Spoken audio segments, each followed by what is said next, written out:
Srimate Ramanujaya Namaha, Srimad Varavara Munaye Namaha, Srimad Lokarya Mahagurave Namaha.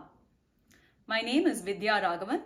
I currently live in Seattle, USA, and I've lived in the US for 20 years now. It is by the immense grace of Sriman Narayana that we are all able to live outside our home country, Bharat, and yet are able to practice our Sri Vaishnava Sampradayam. In this day and age, it is very important for us to be able to preserve the Sampradayam and to be able to pass it on to the next generation. This is even more critical for those that are living outside the country of India. So it is very, very commendable that Virat Foundation has taken up this service with the three-pronged approach of educating everyone, the advancement of education, the advancement of the community, and the advancement of the religion itself. We offer our Mangalasasanams to Virat Foundation and pray to the lotus feet of Sriman Narayana and Bhagavad Ramanuja to shower their choicest blessings on this foundation and enable them to succeed in this goal. With that, today, Adiyan will speak a few words about Sri Rama. This year is very, very special for all the followers of Sanatana Dharma because it is this year that Sri Rama chose to adorn himself with a beautiful, mighty temple at his birthplace in Ayodhya. Isn't it such a joy for all of us? Now, how have the Arvars and Acharyas perceived Sri Rama? Nammalvar says, Dayaradarkku magan thannai anri mattilen oru tanjamagave. I do not hold anybody else other than the son of Dasharatha as my refuge, says Nammalvar. The same is expressed by Thirumangai Alvar, the last of the Alvars. Thirumangai Alvar is known as Ali Nadan. That is, he was the ruler of this place called Ali. Today, the country of Ali is known as the Divya Desam of Tiruvali Tirunagari. The presiding deity in Tiruvali Tirunagari is Vayalali Manavalan. It is this Vayalali Manavalan who came in a bridal form along with his consort Sri Mahalakshmi Tayar and gave Thirumangai Alvar the Tirumantra. In the temple of Vayalali Manavalan, one can have the beautiful sevai of Thirumangai Alvar's Archa Vigraham. The purpose of our life is to be able to have his darshan at least once. Now, in this temple of Tiruvali Tirunagari Vayalali Manavalan's temple, there is a sannidhi for the deity called Yevari Venchilayan. Let's deconstruct this name Yevari Venchilayan to see who it refers to. Chilai means the bow. Venchilai means the bow that is capable of destroying the enemies. Vari Venchilai means striped mighty bow. Yevari Venchilai is the one that is ready to be wielded, has the beautiful stripes and is mighty. Now, Yevari Venchilayan means the one who holds the bow that is ever ready to protect his devotees, is beautiful, mighty and striped. Now, when Thirumangai Alvar visits this Divya Desam, he is distressed because he is yet to have the explicit unison with the Lord here. So, he wants to send a messenger. He wants to send a messenger to Sri Rama himself.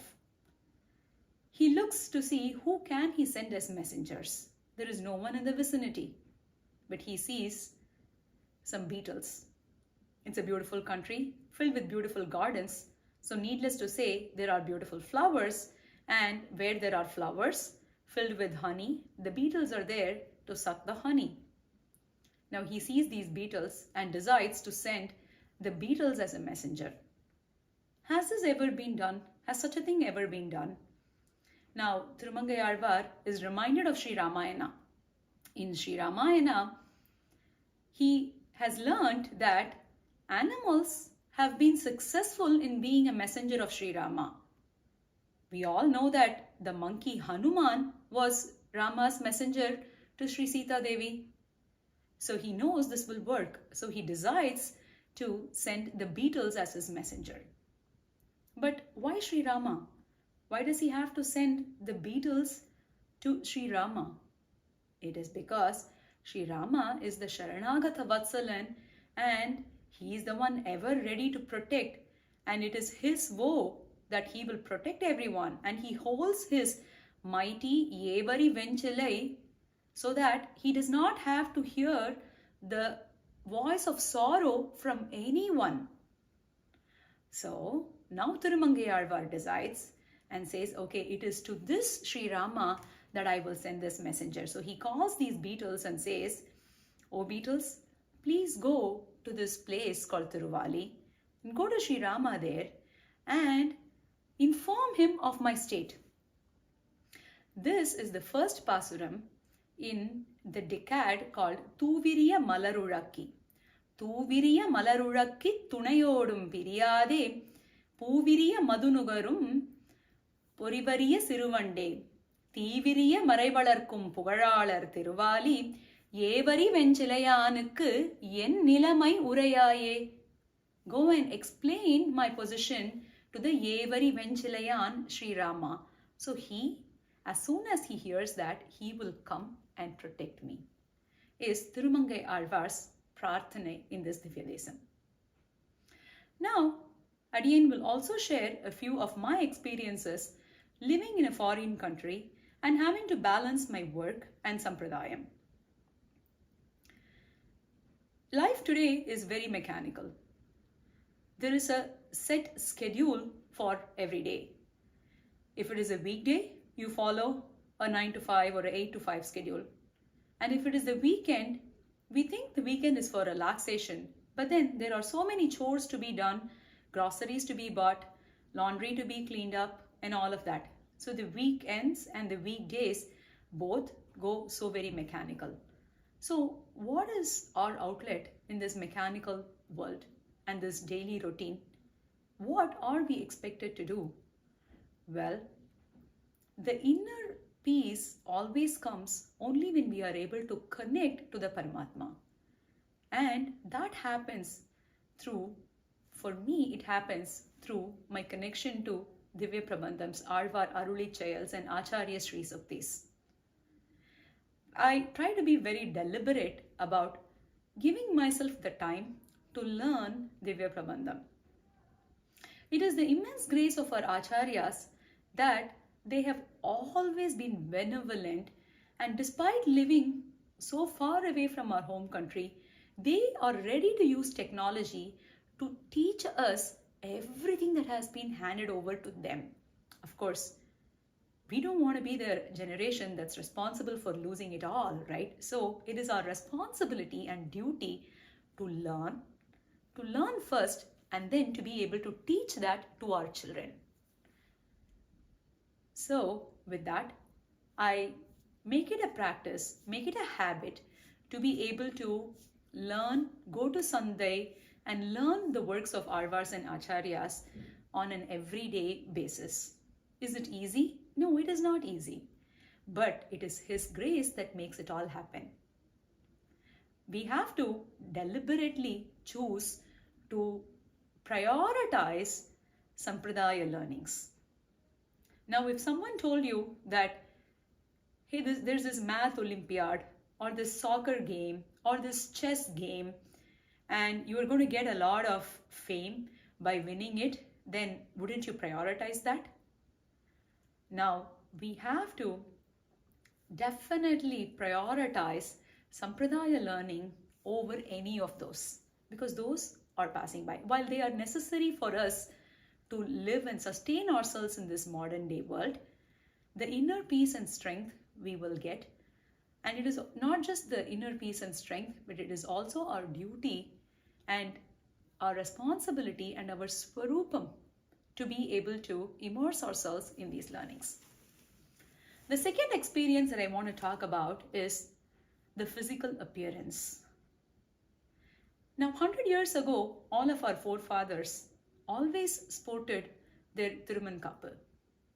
And then, somewhere over the last 100 years, because of the exposure, because of the migration, because of so many other factors, today we don't feel very confident to be able to apply our Thiruman kappu in public. There are three external appearances for a Sri Vaishnava. One is the Shankha Chakra Lanchanam that is given to us at the time of Samashrayanam by our Acharyas. The second is the Thiruman kappu that we adore on our forehead. And the third is the Tulasi Mala. These three are the symbols by which everybody recognizes a Sri Vaishnava.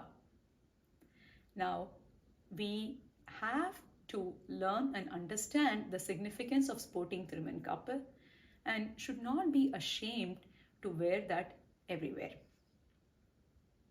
It is because we don't know what to answer when people ask us why we do that. For example, if I sport this and go somewhere, a newcomer may ask me, especially in a foreign land, why I'm wearing that and if it's blood on my forehead. Now, I may feel embarrassed, and that's probably the reason why we don't do it in the first place. And we also want to fit with the community, so we try not to do it. But we have to throw those away and be prepared to give them an answer kindly, politely, and explain to them what Thiruman kappu means. If we are able to do that, then people respect you for who you are, and what you follow. And I've been sporting my Thiruman kappu everywhere for the last 14 years. At first, I was very embarrassed to share that in public. So I would only wear it in the weekends or if I'm going to the temple. And then once I got to know that this is how you can approach the situation and be ready to provide an answer, then I started wearing it every day to work, to conferences, to every place. Now the people that know me, if I don't wear it one day, they will ask me, where is my Thiruman kappu? It is because of the grace of Sriman Narayana that we've been able to build this strength, this inner strength, and being able to balance this. Now, people may get comfortable wearing just the Sri Churnam and not the Thiruman. It is our forefathers, our Purvacharyas thought that if you wear just the Sri Churnam and not the Thiruman kappu, then you are like Ravana, who desired only for Sita Pirati and was not ready to surrender to the unison of Sriman Narayana. So, Adiyan prays to all of you to consider wearing both Thiruman and Sri Churnam and not just the Vattai, not just the Sri Churnam, and teach the same to your children. So as a community, we can all do it together and be able to still manage our Laukika life and Sampradaya aspects in this modern day and world. Thank you for listening to me. Please pardon me for any offenses that I may have committed. Srimate Ramanujaya Namaha. Alvar Emperumanar Jiyar Thiruvadigalé Sharanam.